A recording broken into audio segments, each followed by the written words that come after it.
दर्शक हो, नमस्कार. वेधकमध्ये स्वागत आहे. मी प्रशांत आराध्ये.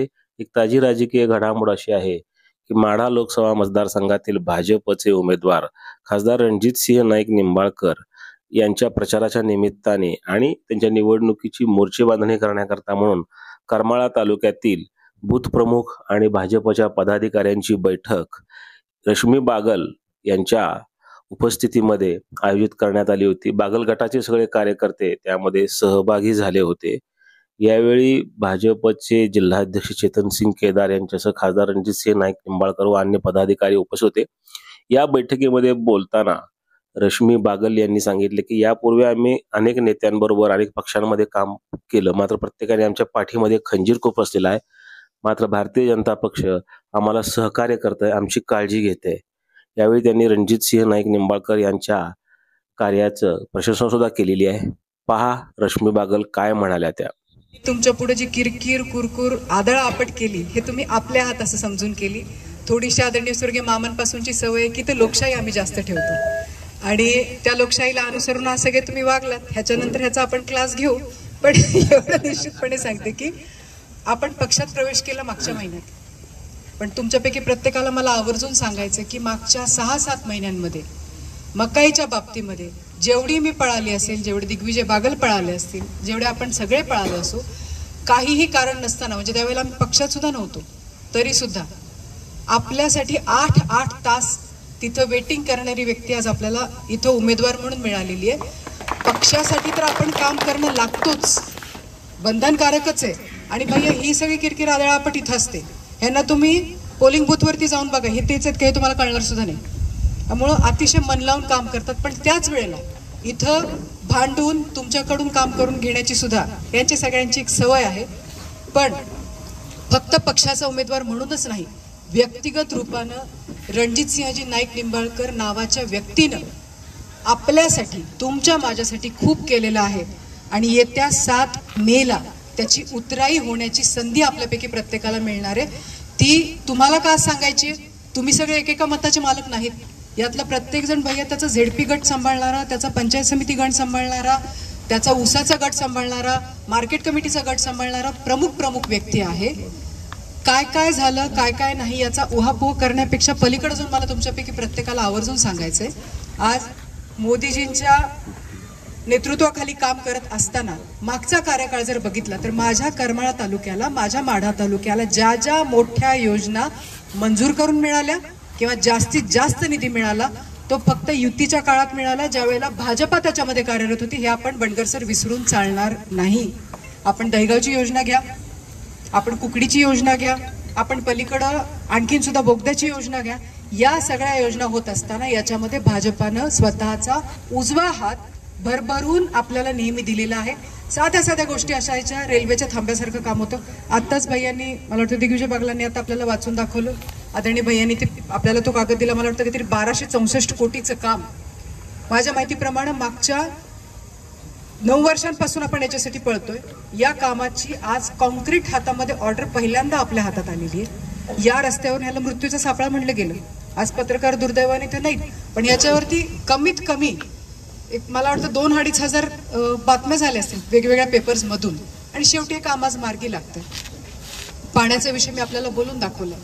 लाईटच्या बाबतीमध्ये सुद्धा आज करमाळा तालुक्यामध्ये रायगावचं नवं काम हातात घेतलेलं आहे. बाकी गोष्टी आहेत, रस्ते, पाणी आणि लाईट, या 3 गोष्टी एकदा शेतकऱ्याला मिळाल्या ना भैया, हे वाटेल त्या बाकीच्या गोष्टी स्वतःच्या खर्चातून शेतकरी करू शकतो. आणि निश्चितपणे हे भाजपाचं सरकार मोदी साहेबांच्या नेतृत्वाखाली, आदरणीय फडणवीस साहेबांच्या नेतृत्वाखाली नक्कीच आपल्याला तो उजवा हात देणार आहे. याच्या बाबतीत आपल्यापैकी कुणीही मनामध्ये शंका आणण्याचं कारण नाही.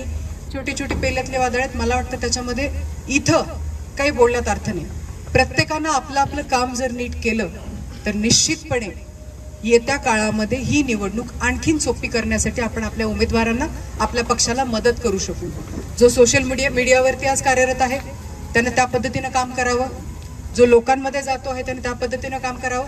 दुर्दैवानं भैया ज्या दिवशी आपली बूथ कमिटीची मीटिंग होती, मला ती काही अटेंड करता आली नाही. आपली प्रदेशची मीटिंग त्या दिवशी लागली, पण मी आता सांगितलेलं आहे की आता आम्हाला आमच्या लोकसभा मतदारसंघामध्येच ठेवा, इथंच आम्हाला काम करू द्या. त्याच्यामुळे आम्ही सगळेजण त्या दृष्टीने लक्ष देऊ. बूथ कमिटीच्या बाबतीत सुद्धा जगदीशजी असतील, गणेशजी असतील, दीपकजी असतील, दिग्विजयजी असतील, सगळ्यांनी मिळून त्या दिवशी नियोजन केलेलं आहे, बघितलेलं आहे. पण पुन्हा एकदा एक थोडा असा विषय होता की जुना नवा असा फरक नाहीच, हे सगळे पक्षाचे कार्यकर्ते सगळे, आणि शिस्त पहिल्यापासून आपल्याला होती आहे आणि राहील. या शिस्तीला अनुसरून आपल्या आपल्या गावामध्ये तुमच्यापैकी प्रत्येकाचं एकत्रीकरण झालंच पाहिजे. तुमच्या वॉर्डामध्ये तुमच्यापैकी प्रत्येकाचं एकत्रीकरण झालंच पाहिजे. छोट्या छोट्या गोष्टी असतील, तुमच्या आवाक्याच्या बाहेरच्या असतील, आम्हाला सांगा. आपल्याला प्रचार हवेतला उड्डाणातला अजिबात करायचा नाहीये. अशा पद्धतीने यंत्रणा राबली पाहिजे. मी महाविजय 2024ची पुस्तकं इथं आणलेली आहेत. याच्याशिवाय असं होतं की झालेलं असतं पण आपल्याला माहित नसतं. आपले शेजारी मिळाले पण आपल्याला माहित नाही. ज्या ज्या लाभार्थींना करमाळा तालुक्यामध्ये माड्याच्या 36 गावांमध्ये लाभ मिळाला भाजपाच्या काळामध्ये, तर प्रत्येकाची यादी आपल्याकडे आहे. ही यादी तुमच्यापैकी प्रत्येकाला दिली जाईल.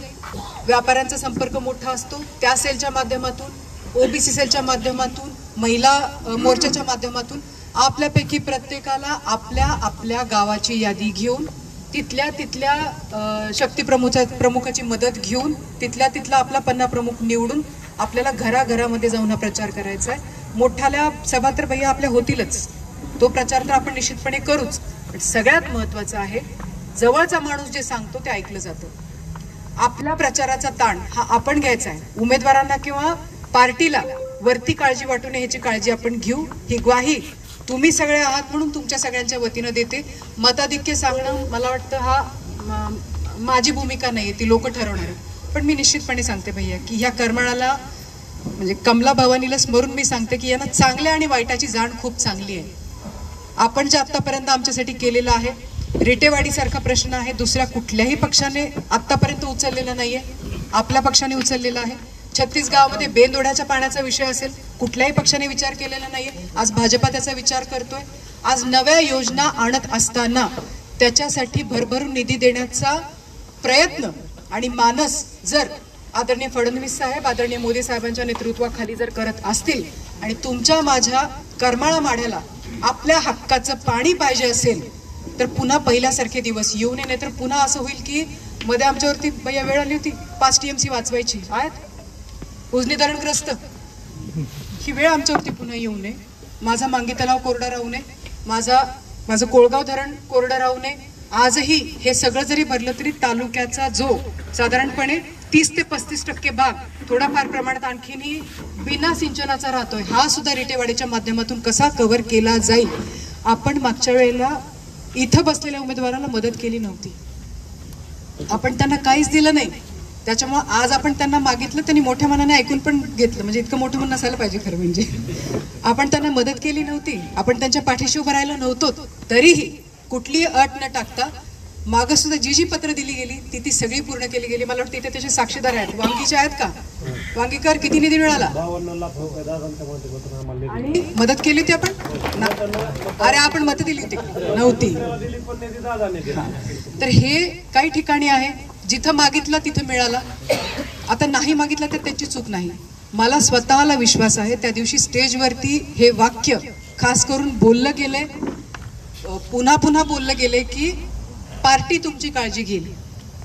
आपल्याला काय झालंय भैया, यांची चूक नाही. आम्हाला अनुभव असा आहे की आम्ही ज्यांना आमचं म्हटलं तो नेताच आमचा झाला नाही. जरा थोडीशी कुचकुच मनामध्ये असणं साहजिक आहे. ही इन्सिक्युरिटी आहे. ज्यांचं काम केलं, ज्यांना भरभरून दिलं, ज्यांच्याकडून अपेक्षा न करता आम्ही त्यांच्या पाठीशी राहिलो, ऐन वेळेला तिथून पाठीत खंजीर खुपसून घेण्याची आमच्यावरती वेळ आली. त्याच्यामुळे या सगळ्यांना ते अनुभव लक्षात आहेत म्हणून हे बोलतायत. पण मी पार्टीच्या वतीने सांगते की मला स्वतःला विश्वास आहे, तुम्ही खूप कमी मागताय. या वर्षीचं देणं आपली पार्टी आपल्यासाठी काय करणार आहे हे मी आज बोलून दाखवणार नाही. भविष्यामध्ये आपण सगळे एका स्टेजवरती असणार आहोत, त्याला तुम्ही सगळे असणार आहात आणि तेव्हा तुम्ही म्हणाल की आम्ही मागितला होता एक डोळा, एक 5-25 डोळे दिले म्हणतील. आणि निश्चितपणे हे होणार आहे. मनामध्ये अजिबात काळजी किंतु ठेवू नका. आजपासून कामाला लागा. स्वतः ग्वाही द्या की आजपासून मी रणजितसिंह नाईक निंबाळकर म्हणून इथला प्रत्येक माणूस कामाला लागलाच पाहिजे. ही सूचना, हा मनदो इथून की तुमच्यापैकी प्रत्येक जण जाईल अशी विनंती वजा सूचना तुमच्यापैकी प्रत्येकाला करते. नव्यानं एकमेकांना समजून घेताना काही गोष्टी घडतील, थोड्या चुका होतील, त्याचा त्रास वरती देऊ नका. आम्ही इथं आहोत. असं काही झालं तर आवर्जून सूचना करा. त्या सूचनांच्या पद्धतीनं आपण तिथल्या तिथे त्याचं निराकरण करू. ही सुद्धा या निमित्तानं ग्वाही देते. भैया खाली जी काही पदं आहेत ती रिक्त पदं भरून आपली संपूर्ण यंत्रणा सज्ज ठेवण्याचं काम सुद्धा निश्चितपणे आम्ही करू. आपण सुद्धा त्या आपल्या सूचना आम्हाला निश्चितपणे द्याल अशी अपेक्षा व्यक्त करते. आणि सरते शेवटी येत्या काळामध्ये आम्ही सर्व सहकारी भारतीय जनता पार्टीच्या पाठीशी अतिशय ताकदीनं तन मन धनानं उभा राहू ही तुमच्या सगळ्यांच्या वतीनं ग्वाही देते आणि माझे 2 शब्द संपवते. जय हिंद, जय महाराष्ट्र, जय श्रीराम.